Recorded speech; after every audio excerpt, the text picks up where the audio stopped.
L'un des premiers dilemmes que l'on rencontre lorsqu'on se lance dans la couture, c'est le choix de la machine. Le plus important consiste à déterminer quelles fonctions vous seront nécessaires. Il n'est pas utile de partir sur un modèle trop sophistiqué si vous n'êtes pas certaine que la couture vous plaira. Mais gardez également à l'esprit qu'une machine bon marché ne sera pas toujours une bonne affaire. L'idéal c'est à la fois une machine simple d'utilisation et proposant suffisamment de possibilités pour vous permettre de progresser. Pour bien choisir sa machine à coudre, il est important de prendre en compte ses désirs créatifs et le temps que l'on souhaite y consacrer, occasionnel ou régulier, reprise, habillement, décoration, patchwork, broderie ou encore le type de tissu que l'on souhaite travailler.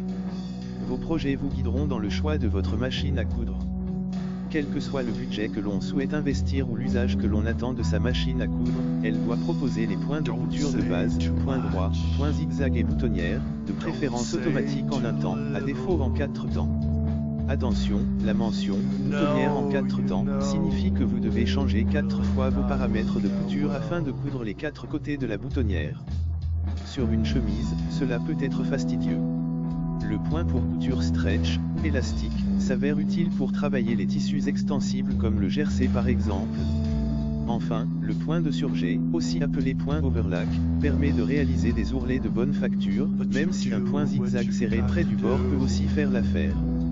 La machine à coudre doit proposer un minimum de pieds presseurs, pieds de niche, 4 dans l'idéal, un classique, un pour les fermetures éclairs, un pour les boutonnières et éventuellement un pose-bouton, pour cadrer les boutons.